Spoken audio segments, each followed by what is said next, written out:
নমস্কার দর্শক বন্ধুরা, রে স্পোর্টসের পর্দায় আপনাদের সকলকে স্বাগত জানাই। এই মুহূর্তে আমি দাঁড়িয়ে রয়েছি মোহনবাগান মাঠে। আগামী 9 তারিখ ডায়মন্ড হারবার এফসির বিরুদ্ধে ডুরান্ড কাপের অত্যন্ত গুরুত্বপূর্ণ ম্যাচ খেলতে মাঠে নামবে সবুজ মেরুন ব্রিগেড। কিন্তু সেই ম্যাচের আগে হঠাৎই দুঃসংবাদ মোহনবাগান শিবিরে।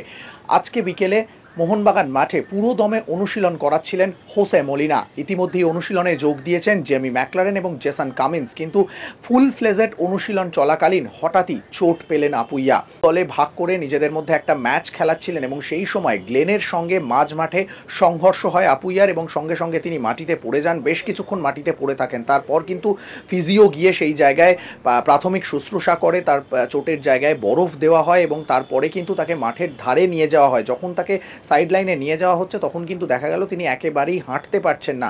দুই ফিজিওর কাঁধে ভর দিয়ে তিনি কিন্তু রীতিমতো মাঠ ছাড়লেন এবং সাইড লাইনে গিয়ে কোনোভাবেই দাঁড়িয়ে থাকতে পারলেন না, সঙ্গে সঙ্গে পড়ে গেলেন।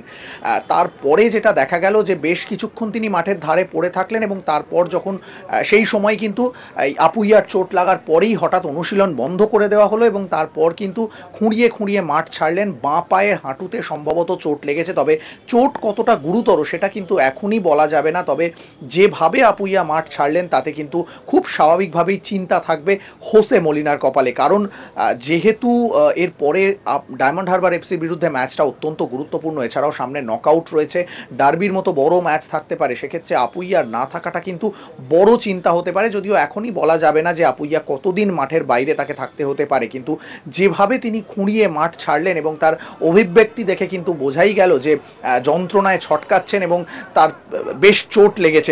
চোট কতটা গুরুতর তারপরেই হয়তো বিকল্প সিদ্ধান্ত নেবেন বাগান কোচ হোসে মলিনা।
মোহনবাগান মাঠ থেকে ক্যামেরায় শুভম মণ্ডলের সঙ্গে সৌরভ মুখার্জি, রে স্পোর্টস।